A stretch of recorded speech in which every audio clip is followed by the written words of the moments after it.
चिंचवडमधील मोरया गोसावी मंदिराच्या बाहेर संकष्टी चतुर्थीच्या दिवशी मेड इन पाकिस्तान लिहिलेली चादर जी आहे ती विकली गेली।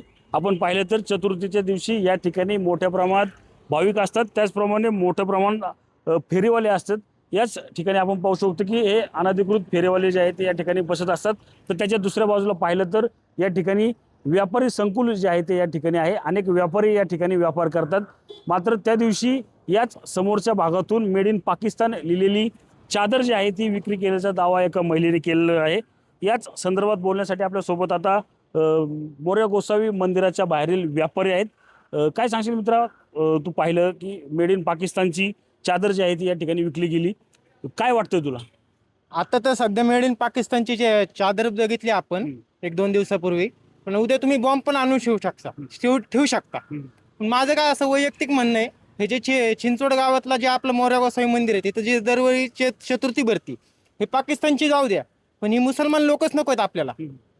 मुस्लिम लोक समाजात नको आहे आपल्याला इथं। हिंदू समाज येऊ द्या ना, हिंदू समाज येऊ द्या, बाकीचे कुठलेही येऊ द्या।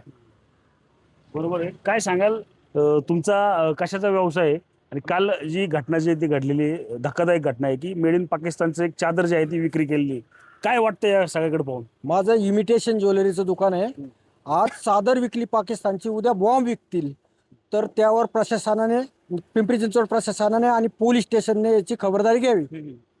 नक्कीच। काय सांगशील, तुझा कसला व्यवसाय आहे? तुझं दुकान आहे स्वतःचं आहे किंवा भाड्याचं आहे?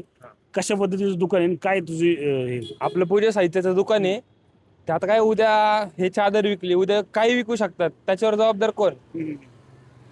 तर नक्कीच आपण पाहिलं तर आज जी आहे ती मेड इन पाकिस्तानच्या नावाची चादर जी आहे तिची विक्री केली आहे। उद्या काहीही विकू शकतात, त्यासाठी पिंपरी चिंचवड महानगरपालिका प्रशासनाने वेळीच याकडे लक्ष द्यावे अशी मागणी जी आहे ती आता याच व्यापारी संकुलातील व्यापाऱ्यांकडून होताना आपल्याला एकूणच पाहायला मिळत आहे।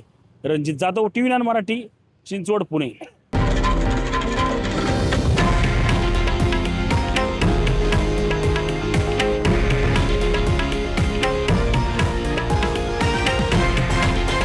हे आहे देशातील नंबर 1 न्यूज नेटवर्क आणि आपण पाहत आहात TV9 मराठी, एकमेव।